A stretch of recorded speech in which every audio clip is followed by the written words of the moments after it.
दोस्तों, आकर्षण के नियम यानी लॉ ऑफ अट्रैक्शन एक ऐसी कला है जो मेरे अंदर है, आपके अंदर है, हर मनुष्य के अंदर है, लेकिन हम सब इससे अनजान है।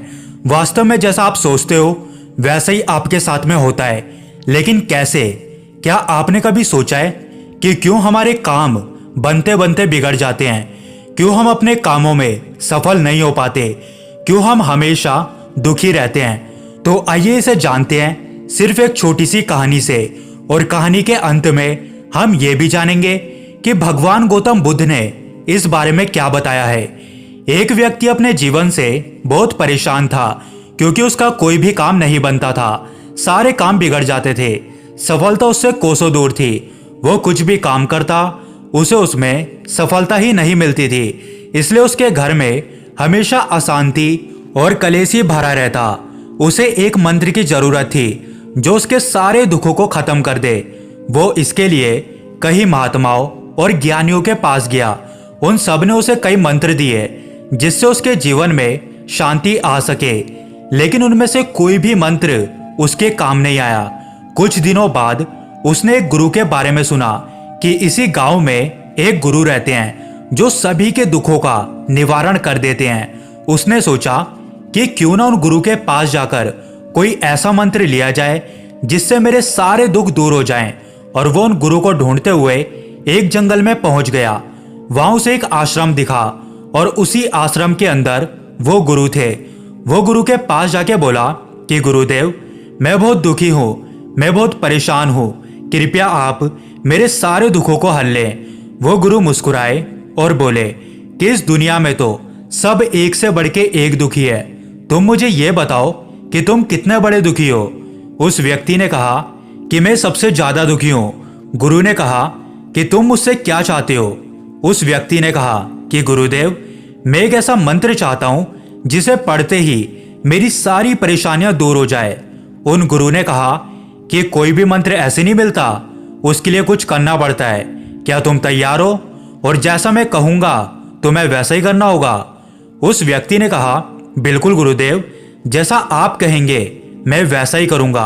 सारे यज्ञ हवन जो भी नियम आप बताएंगे मैं बिल्कुल वैसा ही करूंगा, कुछ भी नहीं छोड़ूंगा। गुरु ने कहा, यह सब तो बहुत आसान है, मंत्र को पाने के लिए बहुत कठिन मेहनत करनी पड़ती है। क्या तुम कर पाओगे? व्यक्ति ने कहा कि गुरुदेव, क्या मुझे जलते हुए अंगारों पर चलना होगा? गुरु ने मुस्कुराते हुए कहा, अरे नहीं नहीं, इतना भी आसान काम नहीं है। यह सुनते ही उस व्यक्ति की हालत खराब हो गई। उसने सोचा कि इससे मुश्किल और क्या काम होगा।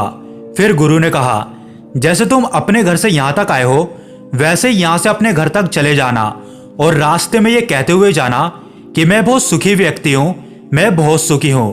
यह सुनते वो व्यक्ति बहुत खुश हो गया और उस गुरु से बोला, बस इतना ही? यह तो मैं बहुत आसानी से बोल लूंगा। गुरु ने कहा, ठहरो, जरा पहले पूरी बात तो सुन लो। जब तुम ये बोलते हुए जा रहे होंगे कि मैं बहुत सुखी हूं, तो उस वक्त तुम्हारे मन में बंदर का विचार नहीं आना चाहिए। अगर तुम्हारे अंदर बंदर का विचार आ गया तो सब कुछ बेकार हो जाएगा। उस व्यक्ति ने कहा, आप बिल्कुल भी चिंता ना करें गुरुदेव, ये तो मैं बहुत आसानी से कर लूंगा। और ये कहकर वो अपने घर की ओर निकल पड़ा। आश्रम से बाहर निकलते ही उसने अपने मन में बोलना शुरू किया कि मैं बहुत सुखी हूं।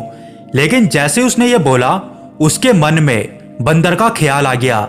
जैसे वो कुछ बोलता उसके मन में उसी गुरु की वो बंदर वाली बात याद आ जाती। लेकिन इसके साथ साथ वो ये भी बोलता रहता कि मैं बहुत सुखी हूं। जब वो थोड़ा आगे गया तो उसे रास्ते में भी बहुत सारे बंदर नजर आने लगे। उसने सोचा कि आते समय तो मुझे ये बंदर कहीं दिखे नहीं, लेकिन अब क्यों दिख रहे हैं? फिर वो उस मंत्र को बोलता हुआ अपने घर चला गया। जब वो घर पहुंचा तो उसने अपनी बीवी से कहा कि बंदरिया, मैं बहुत भूखा हूं, मुझे बंदर परोस दो। मुंह से बंदर शब्द निकलते ही उसका मुंह खुला का खुला रह गया और उसकी सारी मेहनत पे पानी फिर गया। उसने सोचा कि आज से पहले कभी उसके मन में बंदर का ख्याल नहीं आया, तो आज ऐसा क्यों हो रहा है? उसे हर जगह बंदर ही बंदर नजर क्यों आ रहे हैं? फिर वो सब कुछ छोड़ छाड़ के भागता हुआ उन गुरु के पास गया और गुरु से बोला कि हे गुरुदेव, ये मेरे साथ क्या हो रहा है? मुझे हर जगह बंदर ही बंदर नजर आ रहे हैं। आपने बोला था कि बंदर का विचार भी नहीं आना चाहिए, लेकिन मेरी जुबान पर तो बंदर ही बैठ गया है। आज से पहले मुझे कभी इतने बंदर नहीं दिखे। आपने जो मुझे मंत्र दिया था वो भी नष्ट हो गया, मुझे कोई मंत्र मिला ही नहीं।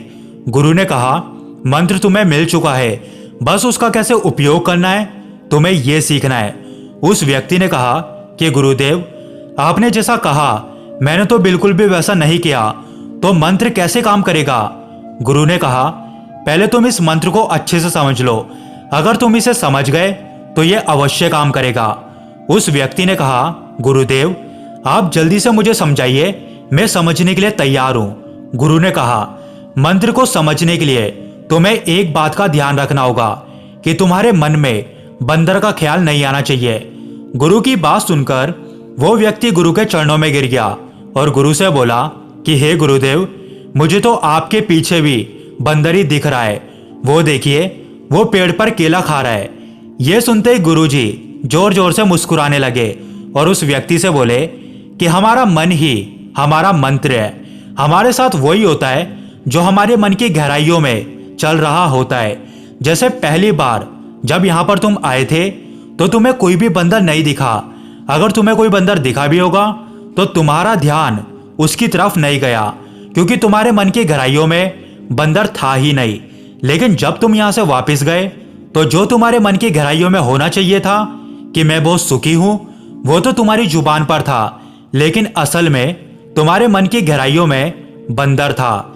इसलिए हर जगह तुम्हें बंदर ही बंदर नजर आ रहे थे। यहां तक जिन चीजों में बंदर नहीं भी था वहां पर भी तुम्हें बंदर ही नजर आया, जैसे अपनी पत्नी में, अपने भोजन में, और यहां तक कि मुझ में भी तुम्हें बंदर ही नजर आया। इसलिए इस मंत्र को ध्यान से समझो। अगर तुम्हारे मन की गहराइयों में यह मंत्र है कि मैं दुखी हूं, मेरे पास कम है, तो तुम्हारे पास चाहे कितना भी आ जाए तुम्हें वो कम ही लगेगा। लेकिन अगर किसी व्यक्ति के मन की गहराइयों में यह बैठा हुआ है कि मैं सुखी हूं, मेरे पास बहुत कुछ है, तो चाहे उसके पास कम भी हो, उसे वो बहुत लगेगा, वो उसी में सुख को ढूंढ लेगा। फिर गुरु ने उस व्यक्ति से पूछा कि अब तुम्हें समझ आया कि इस मंत्र को कैसे सिद्ध करना है? उस व्यक्ति ने कहा, जी गुरुदेव, मैं समझ गया। जिन चीजों से हम दूर भागना चाहते हैं वो ही हमारे मन की गहराइयों में बैठ जाता है। जैसे मैं उस बंदर से दूर भागना चाह रहा था, लेकिन वो ही मेरे मन की गहराइयों में बैठ गया। ठीक ऐसे ही बाहर से मैं कितना भी बोल लूं कि मैं सुखी हूं, लेकिन अगर मेरे मन की गहराइयों में दुख बैठा हुआ है तो मैं दुखी ही रहूंगा, और इसीलिए ही मेरे सारे काम भी बिगड़ जाते हैं। दोस्तों, इस कहानी की यह सीख है कि बाहर से दिखाने के लिए चाहे हम कुछ भी बोल लें, लेकिन अंदर से जो हमारे मन की गहराइयों तक होगा वो ही हमारे साथ में होगा। इसलिए बोला जाता है कि अच्छी चीजें देखिए, क्योंकि जैसा हम देखते हैं वैसी हमारी सोच बन जाती है और वो ही हमारे मन की गहराइयों तक बैठ जाता है। दोस्तों, महात्मा बुद्ध ने भी इस बारे में बताया है कि हमारे अंदर दोनों तरह के विचार होते हैं, सकारात्मक भी और नकारात्मक भी। इसीलिए जैसे ही हमारे अंदर कोई सकारात्मक विचार आए तो उसे जल्दी से पकड़ लेना चाहिए और उसे अपने काम में जल्दी से लगाने की कोशिश करनी चाहिए, क्योंकि एक सकारात्मक विचार को नकारात्मक में बदलने में देरी नहीं लगती। दोस्तों, आपने इस कहानी से क्या सीखा कमेंट करके जरूर बताएं।